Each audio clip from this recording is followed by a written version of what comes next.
Good afternoon. I'm Brian Reagan. This is Tyler Kelly.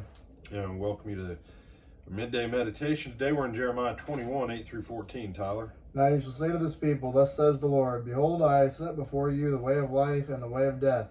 He who remains in this city shall die by the sword, by famine, and by pestilence. But he who goes out and defects to the Chaldeans who besiege you, he shall live, and his life shall be a price to him.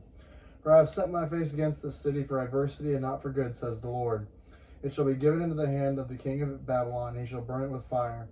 And concerning the house of the king of Judah, say, Hear the word of the Lord, O house of David. Thus says the Lord, Execute judgment in the morning, and deliver him who is plundered out of the hand of the oppressor, lest my fury go forth like a fire, and burn so that no one can quench it, because of the evil of your doings. Behold, I am against you, O inhabitant of the valley, and rock of the plain, says the Lord. Who say, Who shall come down against us, or who shall enter our dwelling? But I will punish you according to the fruit of your doings, says the Lord. I will kindle a fire in its forests, and it shall devour all things around it. All right. So, we talk about the blessing of the Lord. Judgment was going to come against Judah and Jerusalem. That was a given. But the Lord had even provided a blessing, even though he was not going to turn away his judgment, and he was not going to turn away the Chaldeans, aka the Babylonians. You say, brother, but a bunch of people died. No. Only the people who didn't walk out of the city gates and surrender. He had already placed it with Nebuchadnezzar that when he came against the city, Nebuchadnezzar would extend life and relocate and take care of anyone who walked out and freely surrendered to him. And so the Lord had provided a way for them to be blessed, even in judgment. And but those who chose to fight back against Nebuchadnezzar, pretty much most of them were killed. And when they were taken to Babylon, it did not go well for them. And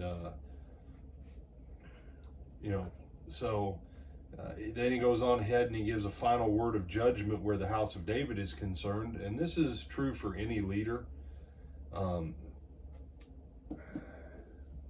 And this is when you know your nation is wicked. If a poor person commits an evil and he can go to prison, but a wealthy person or a person of political influence does the same thing and they get reelected or they get a promotion, that's when you know your nation is wicked. And where did the wickedness start? The wickedness was in the kings of Israel, and it went down to the people. And so he's telling them, you need to start straightening this stuff out within yourself and within the country. But because you don't, my judgment's going to come, period. So what Jeremiah said to the people back then, the truths still stand today. Anything you want to add? No, sir. All right, then do your spiel. Like, comment, share, and subscribe.